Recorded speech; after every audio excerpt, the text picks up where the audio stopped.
क्या हो, जो सदर्न स्टेट्स थे, ठीक है, वो इन फेवर ऑफ स्लेवरी थे, ठीक है।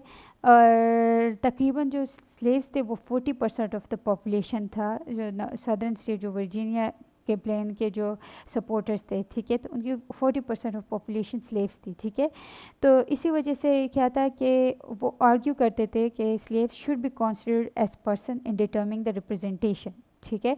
लेकिन जो न्यू जर्सी प्लान था, ठीक है, उसके अकॉर्डिंग ये था, ठीक है, कि नॉर्थ स्टेट्स, उस जो न्यू जर्सी प्लान जो नॉर्थ स्टेट्स को रिप्रेजेंट कर रहे थे, ठीक है। सॉरी, मैंने इसको मिक्स कर दिया। जी नहीं, ठीक है, ठीक है, जो न्यू जर्सी प्लान है जो नॉर्थ स्टेट को रिप्रेजेंट कर रहे हैं, ठीक है।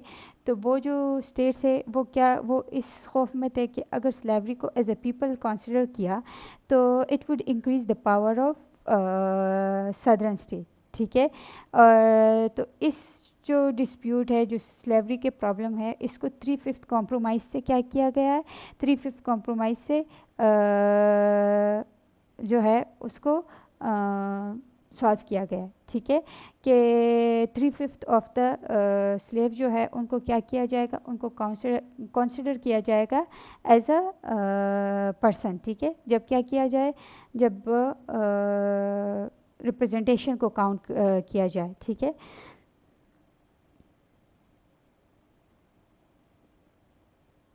अच्छा, तो ये हमारे पास क्या था, ये हमारे पास कनेक्टिकट कॉम्प्रोमाइज़ था, ठीक है। तो जिसने क्या किया, जिसने मेजर डिस्प्यूट जिन बातों से रिलेटेड था वर्जीनिया प्लेन में और न्यू जर्सी प्लेन में, इनको क्या किया, इनको मिक्स करके एक मिड सोल्यूशन जो है वो प्रेजेंट किया है, ठीक है।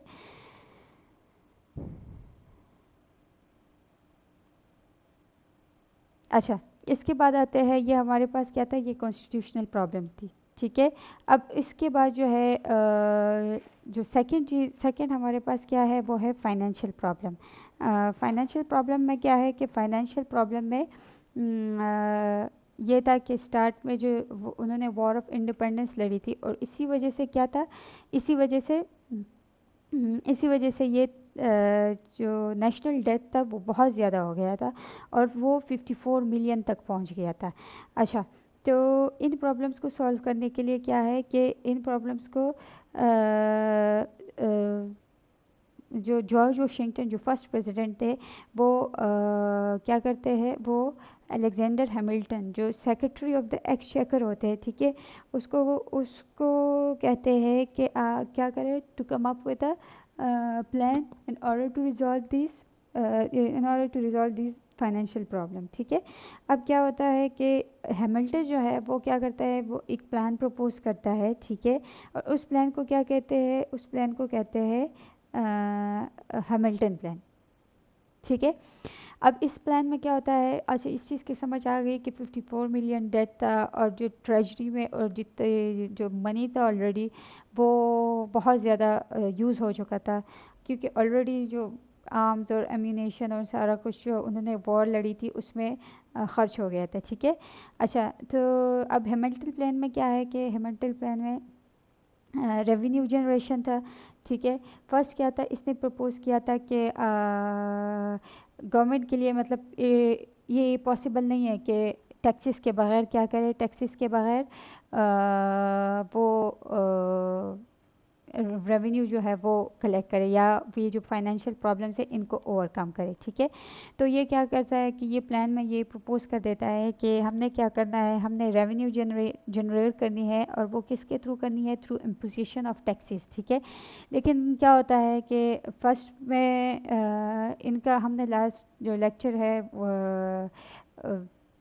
कि क्यों इन्होंने वॉर ऑफ इंडिपेंडेंस लड़ी थी, क्योंकि ये टैक्सेस जो है वो ब्रिटिश गवर्नमेंट ने जितनी भी इम्पोज की थी उससे तंग आके क्या किया था इन्होंने, ये जो है they revolted against the British government, ठीक है। अब जब इस हैमिल्टन प्लान में क्या होता है कि हैमिल्टन प्लान में ये क्या करते हैं कि ये इम्पोजिशन ऑफ टैक्सेस कर देते हैं, ठीक है। तो गवर्नमेंट जो है, ठीक है, गवर्नमेंट नहीं, सॉरी, पीपल जो है वो क्या करते हैं, दे हैड स्टार्टेड रेजिस्टेड, लेकिन क्या होता है कि फिर जो है जॉर्ज वाशिंगटन और ये उनको क्या करते हैं मतलब लोगों को समझाते हैं, ठीक है, कि जो ब्रिटिश गवर्नमेंट थी उन्होंने जितने भी टैक्सेस इम्पोज किए थे वो अपने फ़ायदे के लिए किए थे, ठीक है, लेकिन हम जो टैक्सेस इम्पोज कर रहे हैं ये आप लोगों पे खर्च करने के लिए, ठीक है। तो उसके बाद क्या होता है कि उसके बाद जो है दे एग्री टू पे टैक्सेस। अच्छा, फिर उसके बाद क्या होता है कि सेकंड जो है ये मेजर पॉइंट्स है हैमिल्टन प्लान के, ठीक है। ये कहता है कि पॉलिसी ऑफ प्रोटेक्टिव टैरिफ, ठीक है, यानी क्या करेगा कि जितने भी इंपोर्ट्स है उन पे टैरिफ जो है वो इंक्रीज़ कर दिया जाएगा, और जो जो इंडिजिनस इंडस्ट्री है उनको क्या किया जाएगा, उनको प्रमोट करने के लिए उनको सब्सिडीज़ दी जाएगी, ठीक है। तो इससे क्या होगा कि इससे जो अमेरिकन मैन्युफैक्चरर्स है, ठीक है, उनको प्रोटेक्ट किया जाएगा, ठीक है, किसके अगेंस्ट। उस टाइम पे क्या था कि ब्रिटेन गवर्नमेंट जो है उनके प्रोडक्ट जो है वो इनएक्सपेंसिव थे, ठीक है। तो इस पॉलिसी से क्या था कि जो अमेरिकन मैन्युफैक्चरर्स है, ठीक है, वो जो है उनको प्रोटेक्ट कर दिया गया था ब्रिटेन के इनएक्सपेंसिव प्रोडक्ट्स के अगेंस्ट, ठीक है। और इस तरह फिर इसका थर्ड पॉइंट क्या था कि नेशनल बैंक्स और करेंसी की इस्टेब्लिशमेंट, ठीक है। हैमिल्टन ने अपने प्लान में मेंशन किया था कि बैंक जो है वो नेसेसरी है to provide sound and financial system, ठीक है। और उसका ये था कि it would also regulate the monetary policy and provide the uniform currency, ठीक है। तो इसी वजह से क्या है कि फाइनेंशियल प्रॉब्लम्स को ओवरकम करने के लिए नेशनल बैंक जो है वो इस्टेब्लिश कर दिया गया है, ठीक है।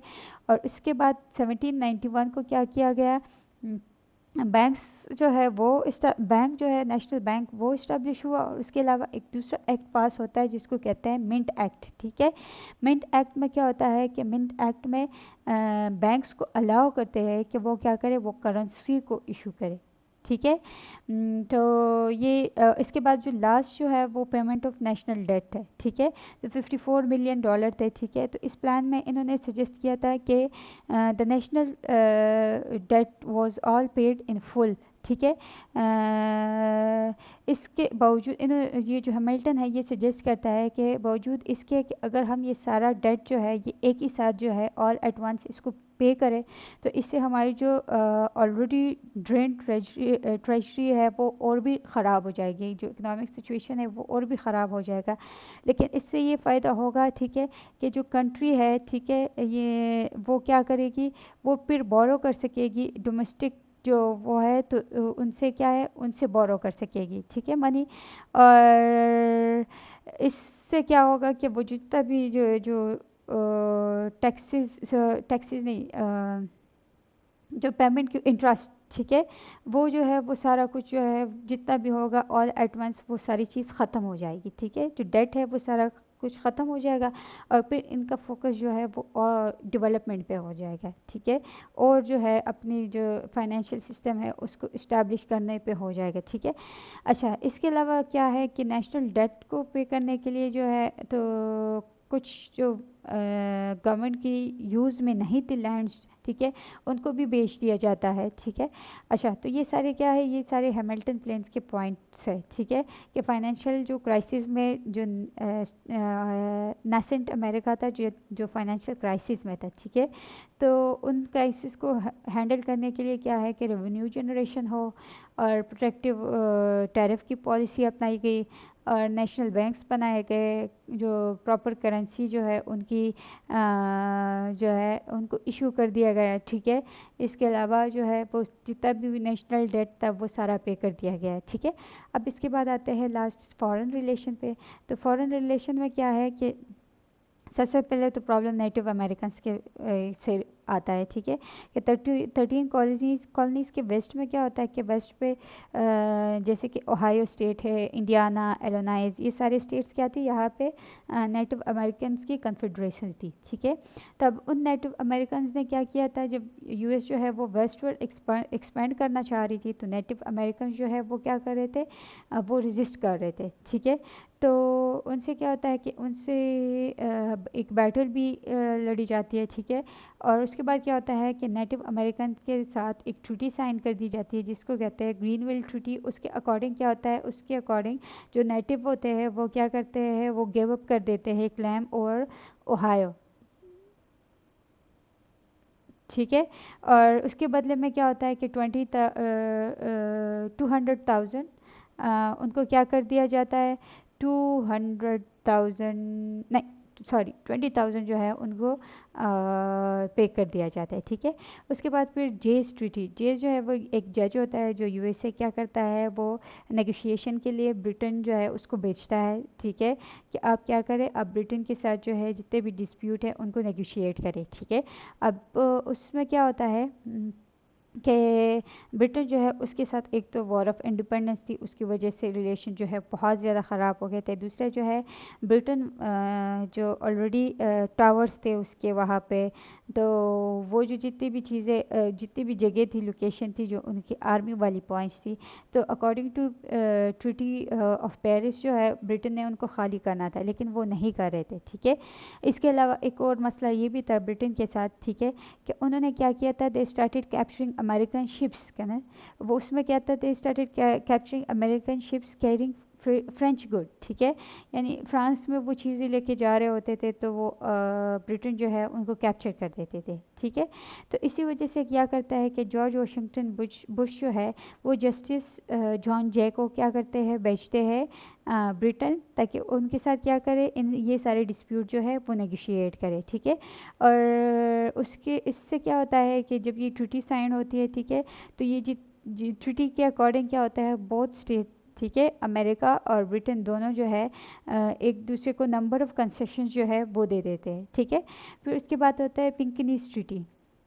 पिंकनीज ट्रीटी क्या होता है कि वो स्पेन के साथ जो है ये साइन करते हैं। ठीक है। अब स्पेन का मसला क्या होता है कि Spain had control over strategic part in the stretch of Mississippi river. ठीक है।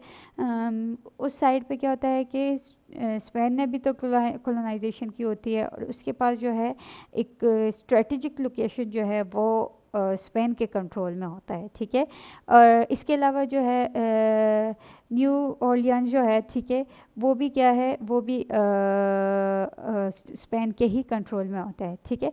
तो क्या होता है कि अमेरिका जो है स्पेन स्पेन के साथ, स्पेन एक बंदा बेचता है जिनका नाम होता है पिंकनी। ठीक है, उसी वजह से इस ट्रीटी को कहते हैं पिंकनी ट्रीटी। ठीक है।